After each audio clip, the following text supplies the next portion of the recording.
स्वागत है आप सभी का एक और नई वीडियो में। और आज की इस वीडियो में जो है हम एक और नया प्रोग्राम बनाने जा रहे हैं। यस आई नो, मैंने आपको बोला था कि ये लास्ट लेक्चर होने वाला है इसका प्रीवियस वाला लूप्स का, बट ऐसा नहीं है। हम थोड़ा जो है एक और प्रोग्राम बढ़ा रहे हैं इस लिस्ट के अंदर। ऐसा क्यों? ताकि आपकी अंडरस्टैंडिंग जो है थोड़ी और बेटर हो, थोड़ा रियल वर्ल्ड चीजें भी हम बनाएं अपनी जावा लैंग्वेज से। सो आज के इस लेक्चर में जो है हम बनाने जा रहे हैं अपना खुद का एक कैलकुलेटर। ठीक है, अगर हम प्लस डाले तो वो हमें प्लस करके दे, अगर हम माइनस डाले तो वो माइनस करके दे, अगर वो मल्टीप्लाई करे तो हम मल्टीप्लाई करके दे उससे, मतलब वो हमें दे। ठीक है, हम उसे नहीं देंगे, वो हमें दे। एंड या बनाते एक प्रोग्राम जिससे होगा क्या, आपको भी समझ में आएगा कि कैसे हम रियल वर्ल्ड चीजें बनाते हैं किसी प्रोग्रामिंग लैंग्वेज से, राइट। सो जो भी हमने सीखा है वो सारा इसके अंदर यूज होगा। ऑपरेटर हो गए, डेटा टाइप्स हो गए, सब यूज होगा। सो वीडियो को कॉन्सेंट्रेटली देखना, ठीक है। तो सबसे पहले जो है क्लास मैंने क्रिएट कर दी कैल नाम से, कैलकुलेटर का कैल कर दिया है मैंने। ठीक है, तो सबसे पहली चीज हमें क्या करनी है, क्लास के बाद एक मेन फंक्शन क्रिएट करना है। तो पब्लिक स्टैटिक वॉइड मेन, ठीक है, स्ट्रिंग ARGS। देखो गलती नहीं होनी चाहिए, भले से बात भी कर रहे हो किसी तो भी आपकी मिस्टेक कम होनी चाहिए। ठीक है, ये आपको हेल्प करेगा कि कॉन्सेंट्रेशन को बिल्डअप करने में। ठीक है, अब मुझे यूजर से इनपुट लेना है तो मैं स्कैनर को इंपोर्ट कर लूंगा। ठीक है, इंपोर्ट java.util.scanner। ओके, स्कैनर को मैं इंपोर्ट कर लूंगा। अब मैं क्या बोल रहा हूँ, स्कैनर को इंपोर्ट कर लिया तो हमें क्या क्रिएट करना पड़ेगा, स्कैनर क्लास, उसका ऑब्जेक्ट, और किस टाइप का स्कैनर चाहिए, न्यू स्कैनर टाइप का ऑब्जेक्ट। ओके, इससे इनपुट लेना है system.in, सिस्टम के इनपुट से इनपुट। देन हम क्या करना है, अब हमने स्कैनर ले लिया है तो मैं एक यूजर को मैसेज प्रिंट करवा देता हूँ, system.out.println। क्या मैसेज प्रिंट करवाता हूँ, मैं यूजर को बोलता हूँ कि enter operation which you want to perform, ठीक है, परफॉर्म। ओके, तो इसमें क्या यूजर एंटर करेगा, प्लस माइनस मल्टीप्लाई डिवाइड। तो हम उसको ऑप्शन दे देते हैं plus minus, okay, multiply divide और मॉड्यूलो, सब ऑपरेशन परफॉर्म करके दे सकते हैं हम। ठीक है, अब हमें क्या करना है, अब हमें इंटीजर नहीं लेना है। क्यों? इंटीजर जो है वो सिर्फ न्यूमेरिक वैल्यूज को स्टोर कर सकता है। तो ऐसा कौन सा डेटा टाइप है जो कैरेक्टर को स्टोर कर सकता है, क्योंकि इनडायरेक्टली ये कैरेक्टर्स होते हैं। ठीक है, प्लस माइनस, स्पेशल कैरेक्टर आपने सुना होगा, @ एक कैरेक्टर है, स्पेशल कैरेक्टर है। सो जहां पे नाम आ गया कैरेक्टर, किस टाइप के डेटा टाइप का यूज होगा, कैर। हम ऑलरेडी पढ़ चुके हैं लेक्चर नंबर 6 के अंदर। तो एक कैर नाम का मैंने डेटा टाइप क्रिएट करा और उसके अंदर मैंने जो है वेरिएबल का नाम रखा ओपी यानी ऑपरेटर। अब मैं क्या बोल रहा हूँ, यूजर से इनपुट लेते हैं हम कैरेक्टर टाइप का। तो कैरेक्टर का जो इनपुट लेने का तरीका है वो हल्का सा डिफरेंट है। कैसे, sc.next, ठीक है, bracket dot char at, okay my mistake, dot char at 0। Okay, तो ये क्या होगा, ये कैरेक्टर लेगा। तो कैरेक्टर में चाहे अगर आपने प्लस एंटर करा है तो प्लस इसके अंदर स्टोर हो जाएगा। ठीक है, एक कैरेक्टर से ज्यादा आप दे नहीं सकते कैरेक्टर के अंदर, कैरेक्टर सिर्फ एक ही वैल्यू को स्टोर कर सकता है। तो आप सिर्फ एक ही ऑपरेटर को यहाँ पे दे सकते हो, प्लस माइनस डिवाइड कुछ भी हो सकता है। ठीक है, इसके अलावा भी हो सकता है। ठीक है, सो अब मैं क्या बोल रहा हूँ, एक वाइल लूप लगाते हैं जो हमेशा ट्रू रहेगा। भैया ऐसा क्यों, वाइल लूप हमेशा ट्रू क्यों रहेगा? देखो, अगर किसी को बार बार ऑपरेशन परफॉर्म करना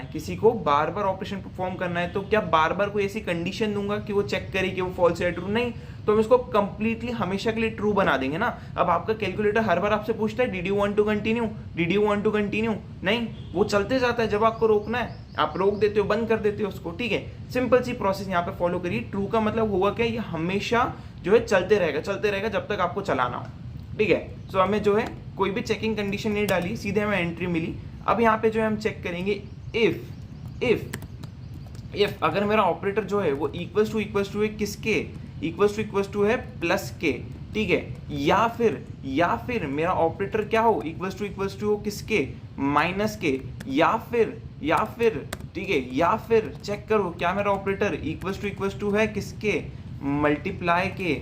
या फिर चेक करो क्या हमारा ऑपरेटर इक्वल्स टू है किसके, बोल सकते हैं मॉड्यूलो के। ठीक है, या फिर चेक करो, ये क्या कर रहे हो भैया, हमें समझ नहीं आ रहा, समझाऊंगा, डोंट वरी। या फिर चेक करो मेरा ऑपरेटर डिवाइड के बराबर है। अगर ऐसा है तो उसको एंट्री देना, अदरवाइज उसको यहाँ से बाहर फेंक दो, उसको बोल दो कि भाई तूने जो है system.out.println गलत वैल्यू एंटर करिए, यू एंटर्ड रॉन्ग ऑपरेशन, ठीक है, रॉन्ग ऑपरेशन। इस चीज को उठा के यहाँ पे जो है हम दे देंगे, ठीक है, इसको यहाँ से रिमूव कर दो। ऐसा क्यों, समझाऊंगा।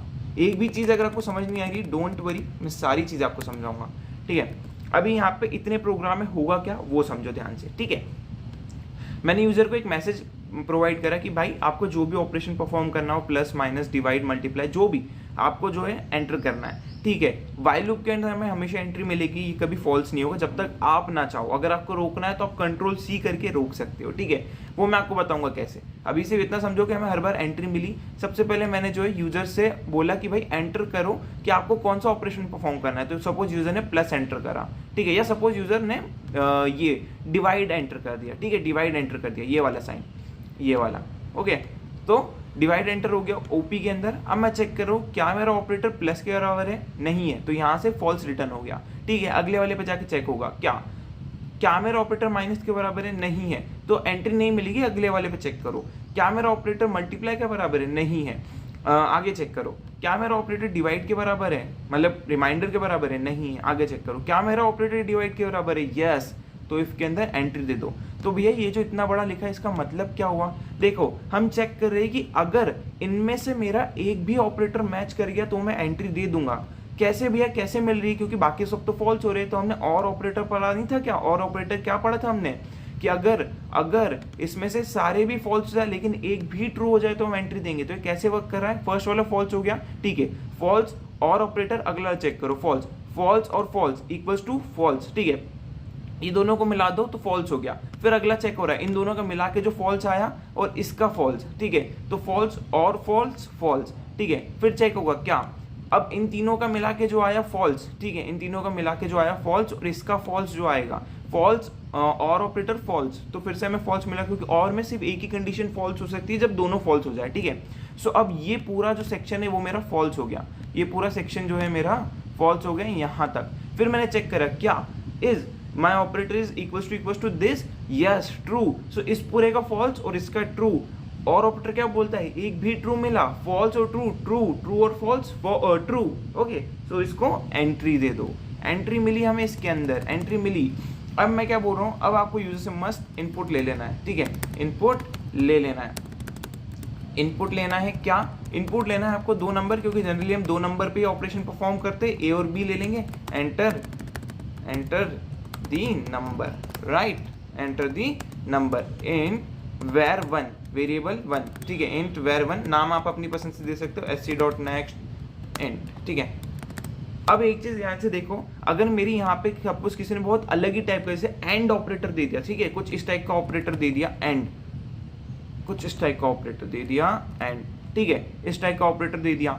अब क्या होगा, इन सब में कुछ भी मैच नहीं करेगा तो सारा फॉल्स हो जाएगा। तो एल्स में आके हम बोलेंगे कि भाई आपने गलत ऑपरेटर करा है, वापस से ये ऊपर भेज देगा, फिर से हमेशा ही ट्रू रहेगी, फिर से हम कोई कैरेक्टर इनपुट करवाएंगे यूजर से, ठीक है। सो कुछ इस तरीके से ये चीज परफॉर्म करने वाली है। सो एक काम करते हैं, इसको भी हम जो है अंदर ही दे देते हैं मैसेज को, राइट, कुछ इस तरीके से ये जो है वर्क करेगा। तो ज्यादा मतलब हो सकता है कि और अच्छे से किसी को भी समझ में आएगा, कुछ इस तरीके से, राइट। तो ये हमारा जो काम है वो हो गया। अब हम क्या बोल रहे हैं, हमने जो है 2 वैल्यू ले ली है, एक वैल्यू ये ले ली है और एक और वैल्यू मैं ले लेता हूँ var2 के नाम से, क्योंकि हमें 2 ऑपरेशन परफॉर्म, मतलब 2 वेरिएबल पर ऑपरेशन परफॉर्म करने हैं। फिर अब मैं चेक करूँगा क्या मेरा ऑपरेटर किसके बराबर है, प्लस के बराबर है। अगर ऐसा है तो भैया इफ के अंदर आके क्या करो, एक आंसर नाम का वेरिएबल मैं ऊपर बना देता हूँ, आंसर नाम का वेरिएबल मैं ऊपर बना देता हूँ, एंड आंसर इक्वल्स टू 0, ठीक है, आंसर नाम का वेरिएबल बना देता हूँ और उसमें आप क्या करो, var1 प्लस var2 कर दो, सिंपल। तो क्या होगा, देखो var1 की वैल्यू मैंने यहाँ पे ले ली, var2 की वैल्यू मैंने यहाँ पे ले ली, ठीक है। बाकी वाले क्वेश्चन होगा भैया ये तो हम ऊपर ही चेक कर चुके हैं, बट ऊपर हमने ये चेक करे कि इन सब में से कोई वेरिएबल है क्या, ठीक है। अब सपोज इन सब में से प्लस हुआ, आपने प्लस एंटर करा, ठीक है। सो क्या हम सारे ऑपरेशन परफॉर्म करेंगे, नहीं, हमें एक ही ऑपरेशन परफॉर्म करना है। तो मैं फिर से अंदर आके चेक कर रहा हूँ क्या मेरा ऑपरेटर प्लस है। तो भैया अगर प्लस है तो एंट्री दे दो और प्लस ऑपरेशन परफॉर्म कर दो इनके ऊपर, ठीक है। चलो मान लो प्लस नहीं होता तो एल्स इफ में एल्स इफ में मैं चेक करता क्या मेरा ऑपरेटर जो है इक्वल्स टू है किसके, माइनस के। अगर ऐसा है तो answer equals to var 1 minus var 2 कर दो, सिंपल। ठीक है, ऐसे ही आपको सारे उसके लिए बना देना है। ठीक है, सारे उसके लिए बना देना है। एल्स इफ में मैं चेक करूँगा क्या ये मल्टीप्लाई के बराबर है, क्या ये मल्टीप्लाई के बराबर है। अगर ऐसा है तो मल्टीप्लाई कर दो। ठीक है, अगर ऐसा नहीं है तो एल्स इफ में फिर से मैं चेक करूँगा क्या मेरा ऑपरेटर डिवाइड के बराबर है। यस, डिवाइड के बराबर, तो डिवाइड परफॉर्म कर देंगे। क्या मेरा ऑपरेटर रिमाइंडर के बराबर है, मॉड्यूलो के बराबर है, मॉड्यूलो के बराबर है। अगर ऐसा है तो भैया मॉड्यूलो ऑपरेशन आप परफॉर्म कर दो। ठीक है भैया, एल्स इफ क्यों लिखा है, इफ क्यों नहीं लिखे बहुत सारे। देखा, हमने पढ़ा था ना कि अगर हम इफ का यूज करेंगे तो ये इसको भी चेक करेगा, अगले वाले को भी चेक कर देगा, उसके अगले वाले को भी चेक करेगा। बेफालतू में अगर हमें एक मिल गया तो हम बाकी सब क्यों चेक करें। तो एल्स इफ का हमने यूज करा है। एल्स इफ क्या करता है, अगर इफ ट्रू हो गया तो ये सब वो स्किप कर देगा, नीचे वाली सारी चीजें। ठीक है, बट मान लो अगर इफ फॉल्स हो गया तो वो अगले वाले को चेक करेगा, क्या आप इक्वल हो, वो बोलेगा नहीं, क्या आप इक्वल हो, बोलेगा हाँ, तो ये नीचे वालों को स्किप कर देगा। तो बेफालतू में हमें चेक करने की जरूरत नहीं पड़ेगी हमारे कंप्यूटर को। ठीक है, ये सब होने के बाद जो है लूप के एंड में मैं क्या बोल रहा हूँ, system dot out dot print L an answer is plus answer. ठीक है, आंसर हम यहाँ पे प्रिंट करवा लेंगे। बस बन गया प्रोग्राम। और जैसे ही मान लो यूजर को लूप को एंड करना है तो वो क्या करेगा, लूप को एंड करना है तो वो बोलेगा सिस्टम चलो ठीक है, लूप को एंड करना मैं आपको डायरेक्टली सिखा दूंगा, इन सबके मैसेज लिखने की जरूरत नहीं है, तो प्रोग्राम बहुत बड़ा हो जाएगा आप लोगों के लिए। ठीक है, सो या रन करते इस प्रोग्राम को, रन करते देखते कैसे वर्क कर रहा है ये। ठीक है, परफेक्टली सही। उसने बोला कि भैया एंटर करो आपकी पसंद का ऑपरेटर। ठीक है, सो मैं ऑपरेटर एंटर कर रहा हूँ, सपोज प्लस, तो ये मैंने प्लस दबाया। ठीक है, एंटर करने का बोलो से नंबर, पहला नंबर हम क्या एंटर करते हैं, सपोज मैं 2 एंटर करना चाहता हूँ और यहाँ पे मैं 5 एंटर करना चाहता हूँ। तो 2 + 5 6 7, दैट्स करेक्ट। अब उसने वापस से पूछा आप क्या करना चाहते हो, सपोज मैंने बोला कि यार मैं माइनस करना चाहता हूँ। उसने बोला 2 नंबर एंटर करो। ठीक है, मैंने बोला चलो 2 एंटर करता हूँ और एक में 1 एंटर करता हूँ, तो आंसर आ रहा है 1, दैट्स करेक्ट। क्या ऑपरेशन परफॉर्म हो रहा है। ठीक है, फिर से उसने बोला कि आप क्या करना चाहते हो, तो मैं बोलता हूँ मैं मल्टीप्लाई करना चाहता हूँ। तो उसने बोला पहला नंबर तो दूसरा नंबर तो 2 × 2 4, दैट्स करेक्ट। अब वापस से पूछा आप क्या करना चाहते हो, सपोज मैंने बोला डिवाइड करना चाहता हूँ। उसने बोला नंबर एंटर करो, मैंने बोला 10 and 2। ठीक है, 5, दैट्स करेक्ट। नाउ मैं वापस से ऑपरेशन परफॉर्म करना चाहता हूँ, सपोज मॉड्यूलो ऑपरेशन, ये मैंने परफॉर्म करा। अब मैं इधर दे देता हूँ क्या, again 10, okay, and then 2, reminder हमें मिला 0, दैट्स करेक्ट। अब सपोज मैं कोई गलत ऑपरेटर एंटर करता हूँ। ठीक है, मैंने एंड दे दिया, एंड तो कोई ऑपरेटर होता ही नहीं है, कोई प्लस माइनस यही होते हैं ऑपरेटर। तो मैंने एंटर दबाया तो उसने देखो क्या बोला, you enter the wrong operation, answer is 0। सो उसने बोला कि भैया आप वापस से चूज कर लो जो आपको करना हो। ठीक है, तो कुछ इस तरीके से चलता ही है। अब मान लो आपको परफॉर्म नहीं करना है तो Ctrl+C दबा दो, प्रोग्राम बंद हो जाएगा। Ctrl+C दबा दो, प्रोग्राम बंद हो जाएगा। ठीक है, सो कुछ इस तरीके से जो है हमारा कैलकुलेटर बनता है। एंड आई होप आपको इसकी वर्किंग समझ में आई होगी। एक बार मैं आपको थ्रू आउट बता देता हूँ कि कैसे वर्क कर रहा है। ठीक है, फटाफट देखो, यूजर ने जो है इनपुट दिया इसके अंदर, कैर के अंदर। तो कैर ओपी नाम के वेरिएबल मैंने इनपुट लिया कि प्लस माइनस क्या करना है भाई वो तो बता दे, ये सिर्फ एक ही वैल्यू को स्टोर करता है। ठीक है, फिर अंदर आके हमने बोला कि इनमें से क्या कोई एक वैल्यू मैच कर रही है, अगर एक भी कर रही है तो और ऑपरेटर जो है वो ट्रू रिटर्न कर देगा और उसको एंट्री दे देगा। ठीक है, इनमें से मान लो हमारा एक भी मैच नहीं करा तो ये इफ रन नहीं होगा, सीधे हम बाहर आ जाएंगे और इस एल्स ब्लॉक को रन कर देंगे। ठीक है, बट मान लो एक वैल्यू सही हो गई और हमें इफ के अंदर एंट्री मिली, तो मैंने बोला कि यार अगर कोई ऑपरेशन मैच करा है तो ही हमें एंट्री मिली है, तो हम क्या बोल रहे हैं कि अब 2 वैल्यू का हमें एंटर करवाना है, क्योंकि ऑपरेशन किस चीज पर परफॉर्म होगा, 2 वैल्यू पर ही परफॉर्म हो सकता है। सो 2 वैल्यू हमने यूजर से इनपुट में ले ली। देन मैं क्या बोल रहा हूँ कि यार चेक करो क्या वो प्लस ऑपरेटर है, अगर प्लस ऑपरेटर है तो प्लस ऑपरेशन इफ के अंदर के परफॉर्म कर दो। मान लो वो प्लस ऑपरेटर नहीं है, वो एक माइनस ऑपरेटर है, तो ये वाली कंडीशन फॉल्स हो गई, इफ में एंट्री नहीं मिली, एल्स इफ में आके चेक होगा। एल्स इफ में आके चेक होगा क्या वो माइनस है। सो भैया माइनस ऑपरेशन यहाँ पे परफॉर्म कर दो और जो भी माइनस का आएगा उसको आंसर के अंदर स्टोर करवा दो। ठीक है, एंड ये बाकी सारी वैल्यू स्किप कर दो।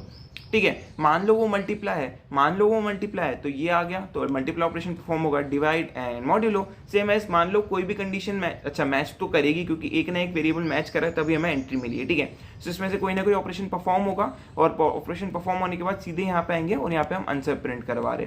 फिर लूप अगेन ऊपर जाएगा, चेक करेगा क्या मैं ट्रू हूँ। लूप तो हमेशा ही ट्रू है, इसलिए क्योंकि हमें बार बार कुछ भी ऑपरेशन परफॉर्म करना है। ठीक है, तो जो है लूप हमेशा ट्रू हमने रख दिया तो हमेशा ही वो सही होगा। ठीक है, वापिस से सेम प्रोसेस होगी, जितनी बार आप चाहो उतनी बार कर सकते हो, जब रोकना है कंट्रोल सी दबा दो। सो ये हमने जो है अपना खुद का एक पहला कैलकुलेटर डिजाइन कर लिया है। सो आई होप आपको मजा आया होगा वीडियो देखने में, एंड वीडियो अच्छी लगी है तो कमेंट करके बताना। See you next video, then take care, good bye.